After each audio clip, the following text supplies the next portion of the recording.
The president-elect hits the road, selling jobs, his America First agenda, and reveling in his victory. I'm Amy Walter, tonight on Washington Week.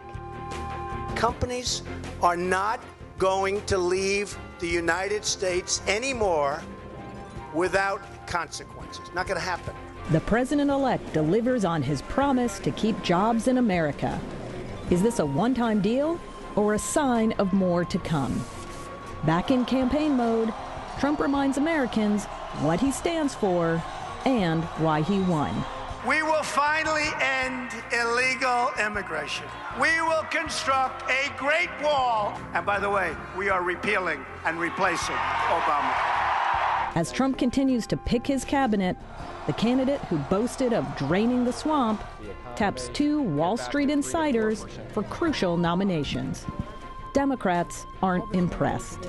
He is putting together a gold-plated and mahogany Trump-style cabinet of Wall Street bankers, billionaires, millionaires, friends, insiders, campaign contributors, and cronies. On Capitol Hill, Nancy Pelosi is reelected House Minority Leader. That never again will we have an election where there's any doubt in anyone's mind where the Democrats are when it comes to America's working families. But the lopsided win reveals many Democrats are looking for new leadership. We'll get analysis from Carol Lee of the Wall Street Journal, Philip Rucker of the Washington Post, Carrie Budoff-Brown of Politico, and Manu Raju of CNN. This is Washington Week. Once again from Washington, Amy Walter. Good evening. President-elect Donald Trump took a break from his transition duties to travel to Battleground, Ohio to thank his supporters for his election victory. I am going to need you to fight as hard for these proposals as you fought for this great campaign of ours.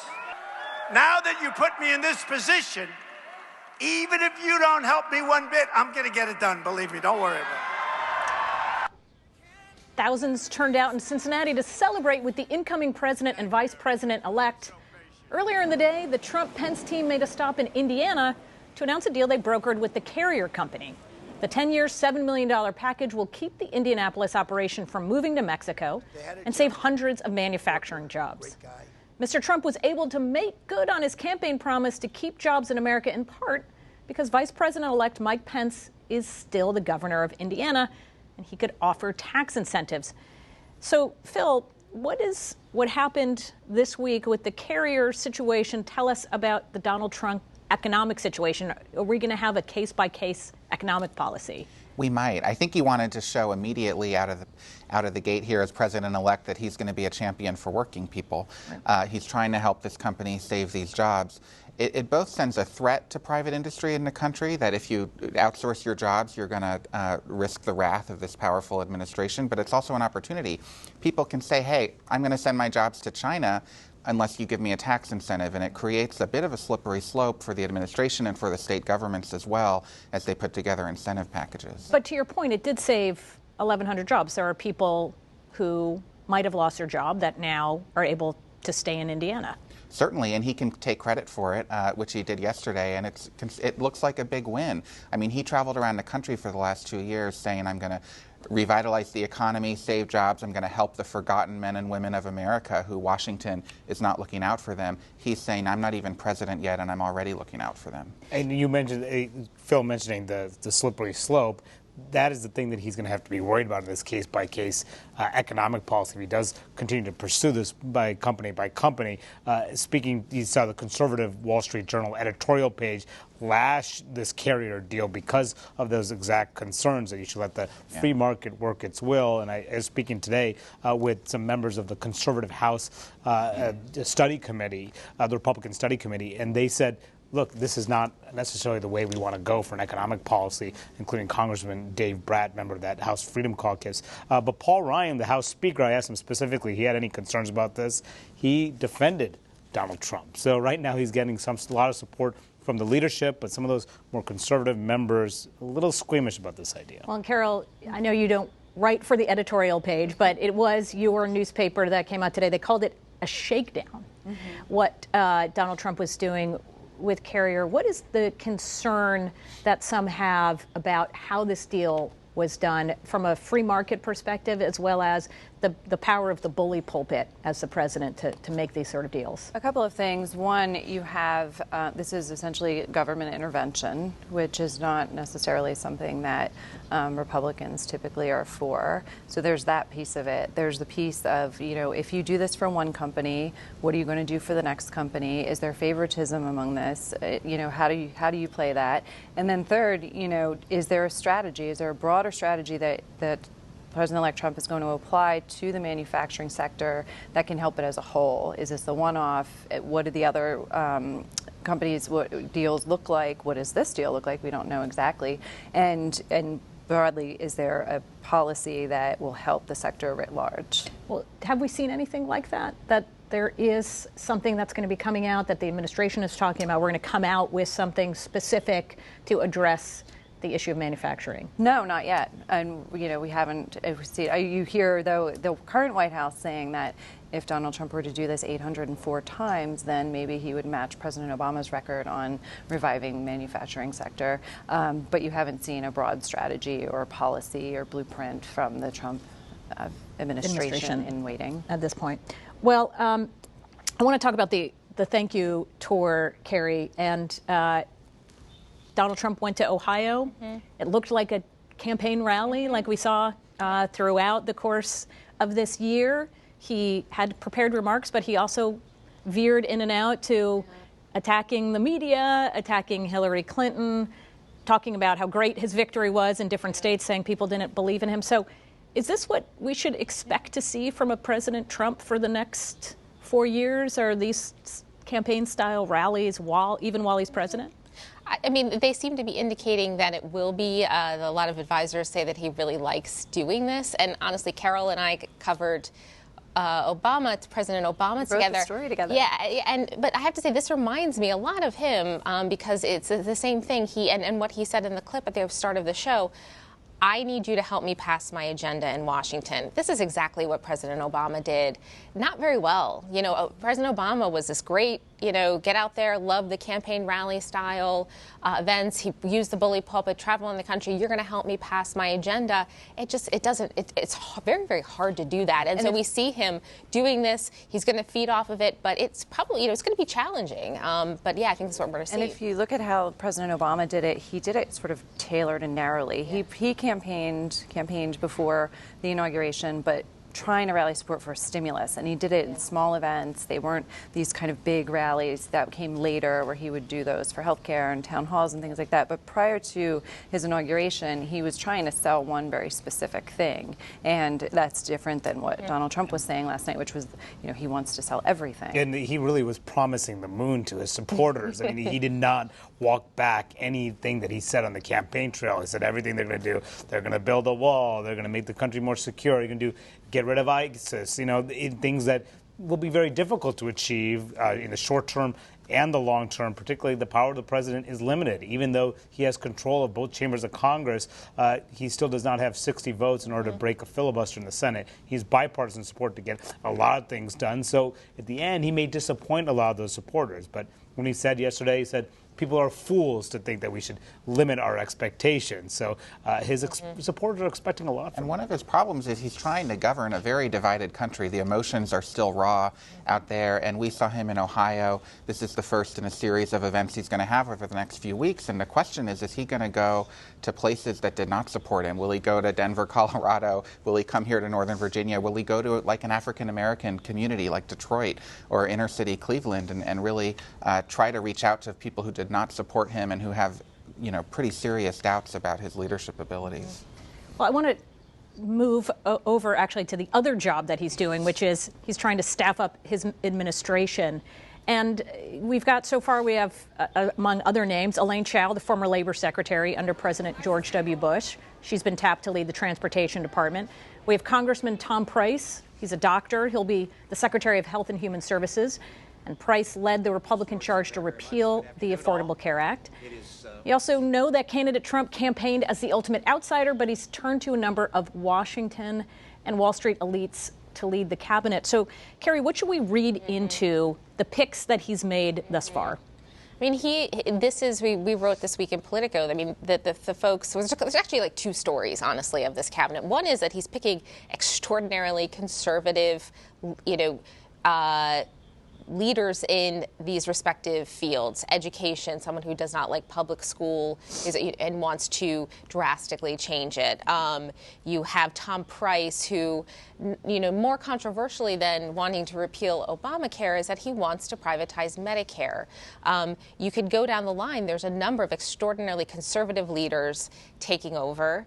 And then you have a group of, Wall Street, long-time Wall Street figures, and that in Treasury and other places, that is proving to be, that's controversial. That directly contradicts some of the rhetoric, a lot of the rhetoric that he espoused on the campaign trail. I think the question with all of this, there's a lot of excitement about the very conservative picks. I think there's some backlash to a certain extent on the Goldman Sachs, Wall Street elite folks. But I think we have to sort of check ourselves in terms of how much his supporters really care or really sort of are going to push back on this. I think that was the big failing of the media, I think, throughout this campaign, is really taking him at his word all the time, and that his supporters would take him at his word. So I think that's the wild card as we talk about this, just what the impact will be. We'll only know like months or maybe years down the road. Well, and Manu, these folks also have to get confirmed. Yeah. So what can you tell us? You spent a lot of time on the Hill for what Democrats are planning for these confirmation hearings. We listened to Patty Murray, who called it the gold-plated cabinet. But are they going to be very aggressively, anti these picks? I think so. Well, it depends on who it is. I think you're going to see a big fight over Tom Price. There's going to be a proxy war over health care. You may see Steve Mnuchin come under fire from the left wing of the Democratic caucus, namely Elizabeth Warren and Bernie Sanders, who are already going after him. And Jeff Sessions, even though he's a colleague, a fellow senator, he's a very conservative record, particularly on immigration, civil rights issues. They're going to go after him. But the problem for Democrats is that they're almost powerless to prevent these guys and women from getting confirmed because of their own actions in 2013, where they changed filibuster rules, and now it's only 51 senators are required to confirm nominees, and Republicans, after that Louisiana Senate race is called, are going to have 52 seats. So unless something goes drastically wrong, where Republicans start voting against these candidates, Trump is going to get his nominees. It may be a messy fight in some cases, but he'll probably get the people in place by the time he is sworn in late January. And Phil, the one thing I wanted to bring up, it was the Secretary of State. That's one position that still has not yet been filled. Lots of names floating around. You wrote this week about a dinner that Mitt Romney had with Donald Trump. What's going on there? Well, they're sort of feeling each other out. Donald Trump reached out to Mitt Romney soon after the election to try to have a meeting with him, broker a peace. Mitt Romney, of course, was the face of the Republican resistance to Trump during the campaign. But they had a meeting, and by all accounts, they hit it off. There seems to be some chemistry there now. He's very seriously being considered for Secretary of State. His people say he wants the job.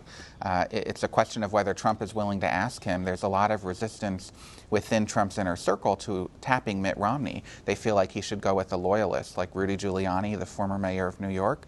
And he's also intrigued by retired General David Petraeus.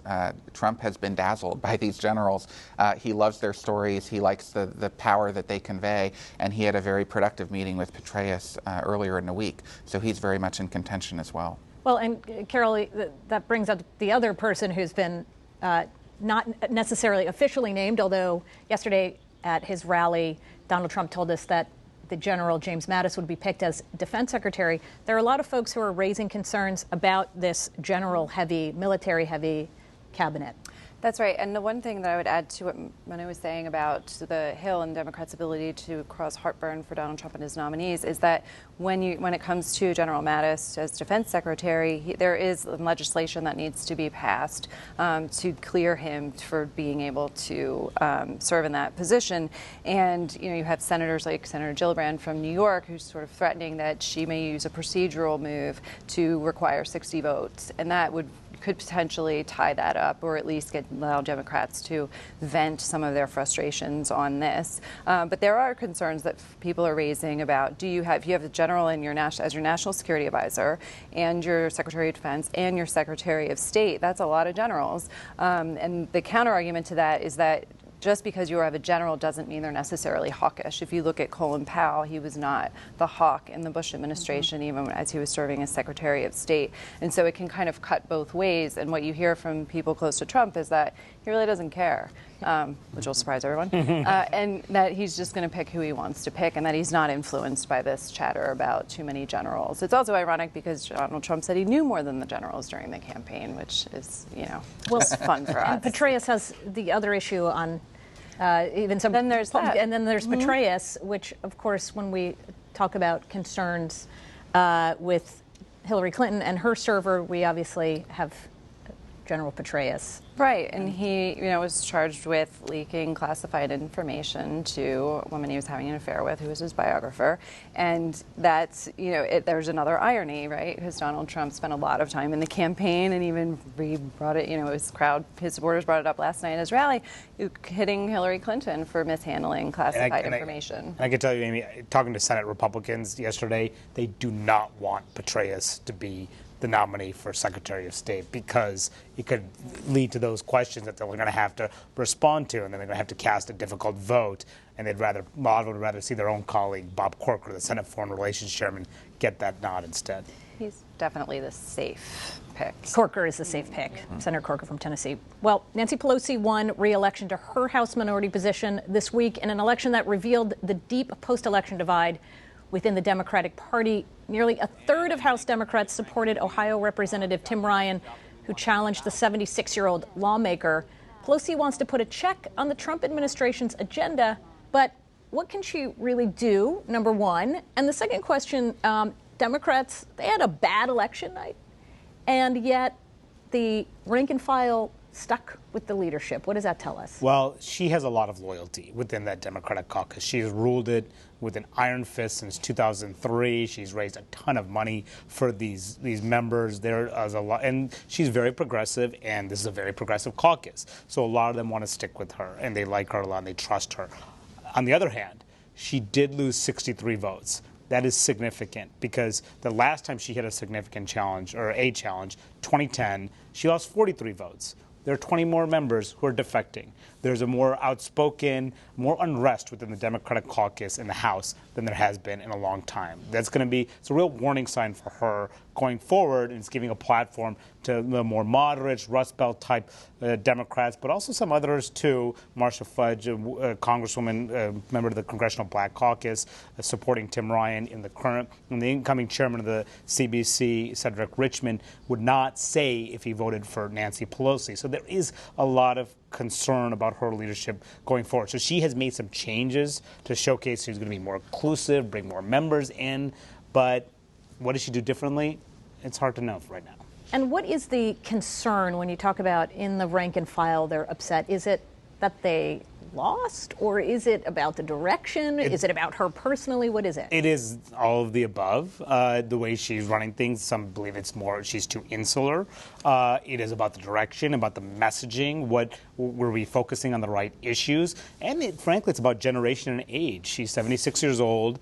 There are a lot of younger members who are eager to climb the ladder, and they believe their voices need to be heard within the leadership. And it's time for the party to put a fresh face forward. So that is a small section of the Democratic caucus, but vocal and one worth paying attention to. And Carrie, Republicans, though, on the other side, very excited. They have the House, they have the Senate.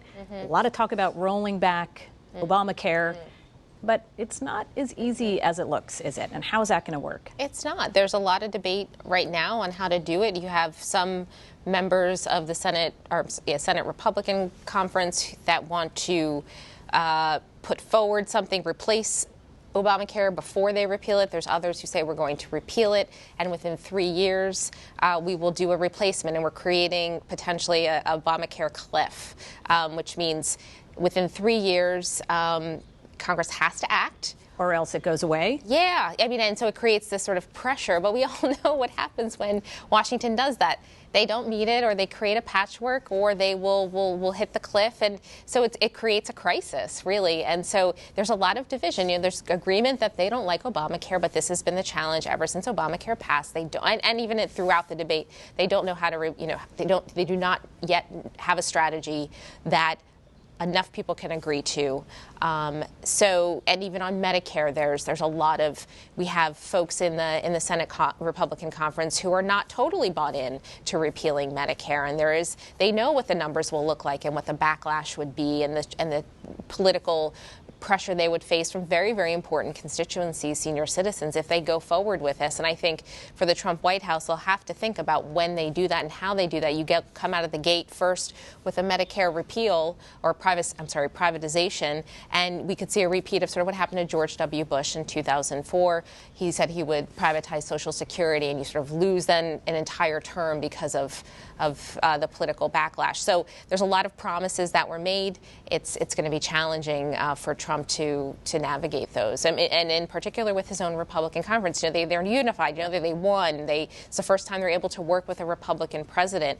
But it's just like Democrats learned the last 8 years. It is not that easy. It is not. Yeah. And Carol, I want to go to you because the Obama administration has about less than 50 days. They want to push through any legislative priorities, executive priorities, and trying to protect his legacy.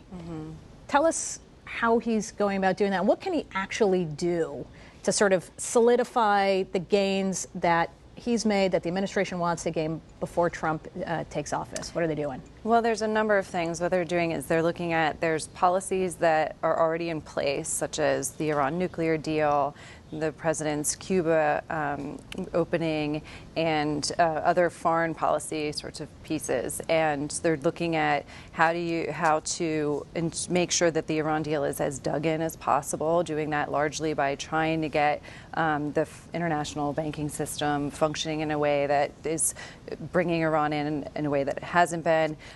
With Cuba, it's pressing the Cuban government to finally get off and stop sitting on deals with U.S. companies to get them there, because that makes it you can undo a diplomatic engagement. But if you were to suddenly say, like, you airline cannot travel to Cuba anymore, that could solicit lawsuits against the government. And so they're trying to do that there. And then there's this whole look at regulations. And the idea is, obviously, if you do things by executive order, the next president can come in and undo them immediately. And President Bush watched President Obama do that for the first 100 days of his presidency. Right. And so, but they're trying to pass as many of these as they can in order to force the Trump administration to say, okay, which ones do we care about? Which ones do we really want to roll back? And these are everything from protecting public lands to trying to deal with Wall Street in some way, or to, dealing with emissions. And so we'll see. There'll be a number of them in coming weeks, and then they'll just leave it to the Trump administration to decide which ones they want to undo and prioritize.